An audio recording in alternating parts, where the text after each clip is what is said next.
During the 1920s, one of the biggest problems was alcohol. It caused many problems with crime and family relations. The 18th Amendment and Volstead Act were supposed to stop these problems, but all they did was increase them.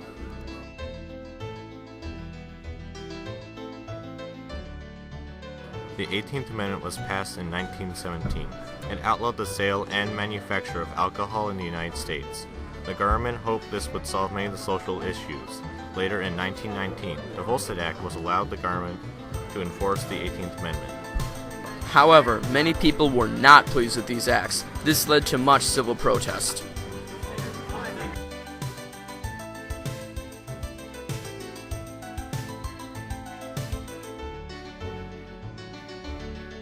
Though many people discarded the law and drank alcohol anyways.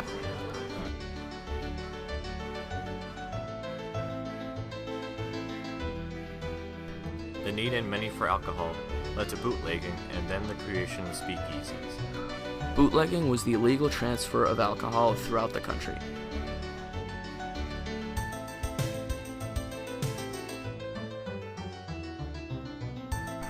Many people made money off of bootlegging. But sometimes these smuggling operations didn't go well.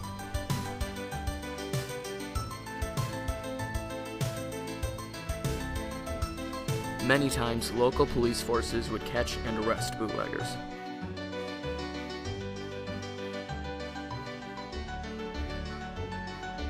When bootlegging operations were successful, the alcohol would be sold to speakeasies.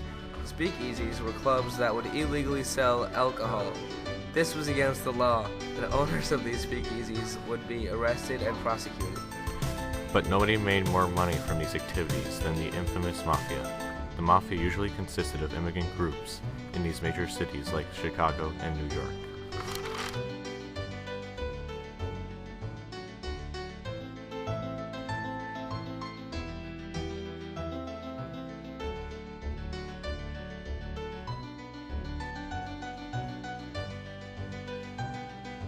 Rival mobs would fight against each other for control over the liquor market, using methods such as bribery, persuasion, and even murder.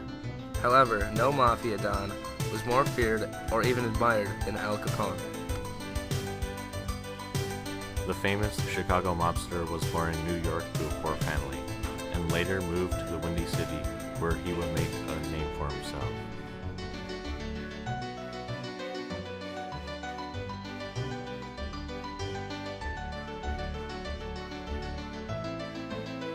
He was feared by the government and rival gangs for his violent tendencies, but he was also admired by others for his flamboyant style and sly ability to evade taxes until the 1930s.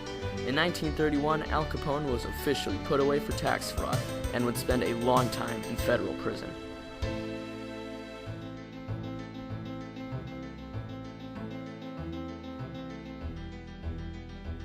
It is no surprise that the 1920s became known as the age of the gangster. While prohibition no longer exists and the mafia is no longer a problem, the themes of that era are expressed in modern entertainment. In movies like The Untouchables, Casino, the famous Godfather trilogy, and in games such as Mafia Wars. and Mafia 2. Thank you.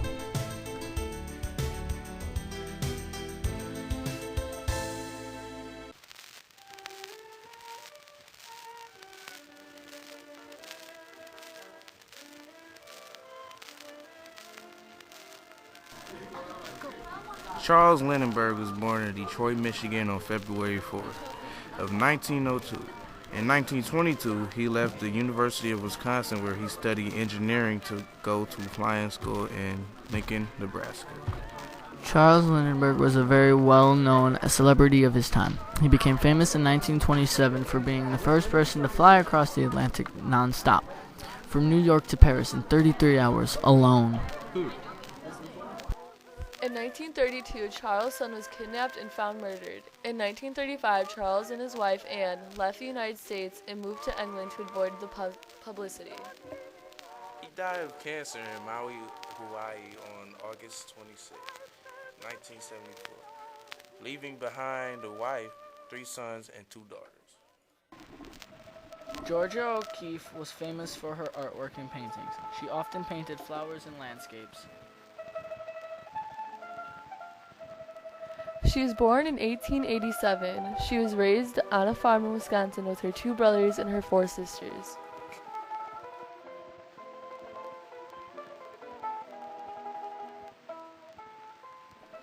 She went to the Art Institute of Chicago and the Art Students League in New York City.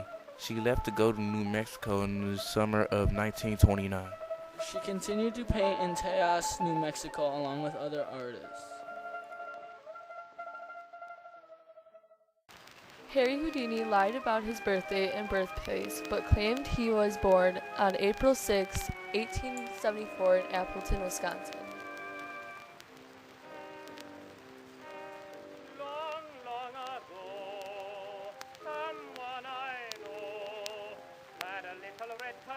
Harry is famous for being an entertainer with his amazing magical escapes, but he was actually an illusionist, not a musician. He began his career at the age of 17. He soon met a girl, Beatrice, who was a singer and dancer, also trying out for a career in show business. They married in 1894, and she became Harry's partner in his acts. Some of his acts included spiritualism, escapes from coffins, and torture devices, and what looked like life-threatening illusions. He died on Halloween, October 31st, 1926, when his appendix burst, causing a very serious disease at the time before medicines. Amelia Earhart was born on July 24, 1897 in Kansas.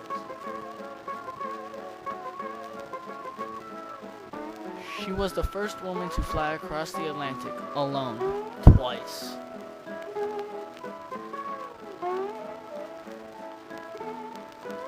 Unfortunately, on July 2nd, 1937, Amelia and her navigator, Frederick Newman, disappeared while flying across the Pacific Ocean to Howland Island. To this day, whereabouts of Amelia and her partner is still a mystery to us.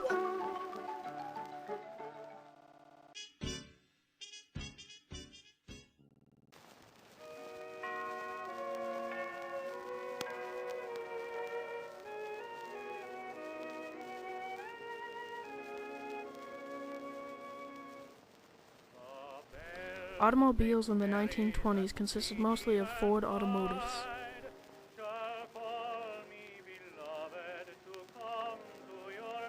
Ford Automotives was made by Henry Ford in the early 1920s.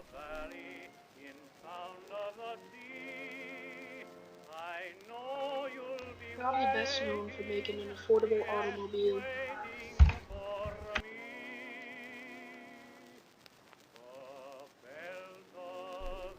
Along with this lower price, sales went up, and so did the amount of passenger cars, from 7 million in 1919 to 23 million in 1929.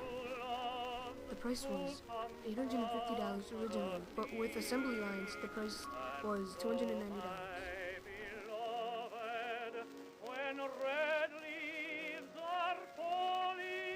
With all these cars came a need for tire manufacturing, a gas station, roadside restaurants, and other jobs.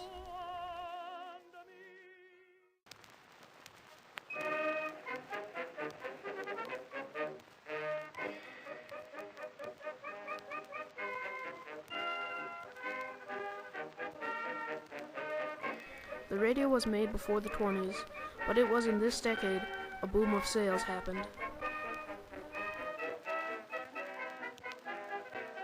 Before the 20s, radio sales were at 60 million, but in 1929 it grew to 850 million.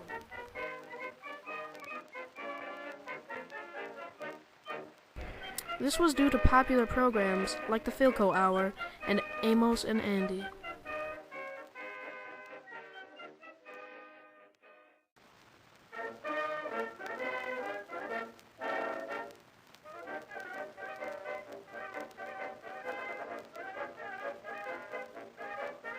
The credit industry really began in the 20s with the installment plan, a system of get now, pay later, mostly for greater sales.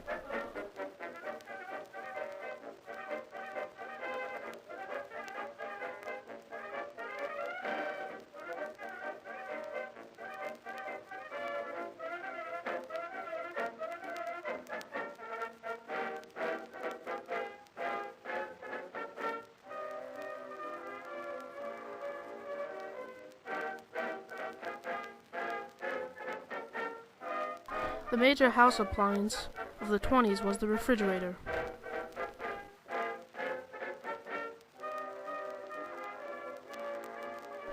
The reason that the refrigerator was the major appliance of the 20s is because of its ability to preserve food longer and keep it fresh. But there were also other several advancements like washing machines and gas ovens.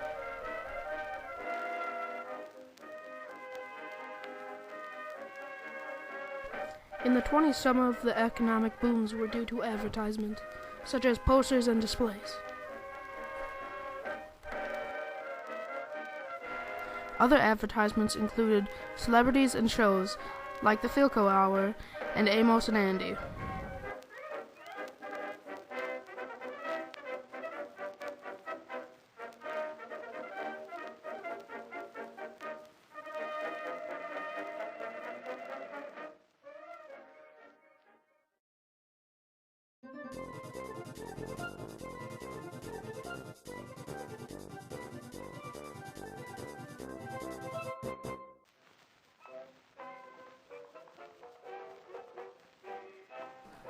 The 19th Amendment gave women the right to vote and the feeling of more freedom. Voting gave a voice and the government participation in the workforce and economic power. There were many people who fought for the right to vote, like Alice Paul, who fought for the passage of the Equal Rights Amendment. Alice Paul was a feminist, political, and suffragist strategist. Along with Alice Paul, the National Women's Party also agreed the Equal Rights Amendment was the best way to end this discrimination against women. In 1923, the Equal Rights Amendment, also known as the ERA, was first proposed. The Equal Rights Amendment was to give men and women equal rights under the law, but even to this day, the Equal Rights Amendment has not been passed and is not a part of the U.S. Constitution. Social change was during the 1920s. Women were allowed to drink and smoke in public. They were also allowed closer body contact when dancing and to have a job outside the home. The fashion changes were influenced by the mode of transportation. Young girls cut their hair short in a hairstyle known as a bob. They also started wearing makeup and dressing in different styles. One of their styles was called Lagore. They embraced loose clothing and stopped wearing their uncomfortable clothing. The style of the clothing in the 1920s became less conservative and much more revealing. Women accessorized with handbags, canes, and pantsuits, though dresses were mainly worn. Often stockings made of silk were made and designed to match Pacific outfits. The combination of colors were very important.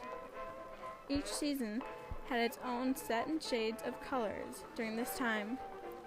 Clothing developed a closer relationship with art and increased the sense of freedom, expressed in simple but yet elegant designs. 1920 dresses were lighter, brighter, and much shorter. Young women in the 1920s who challenged their social traditions by cutting their hair and changing the way they dressed. Some considered these changes shocking and drastic. Almost all the articles of clothing was trimmed down and allowed movement a lot easier. The term flapper first appeared in Great Britain. It was used to describe young girls after World War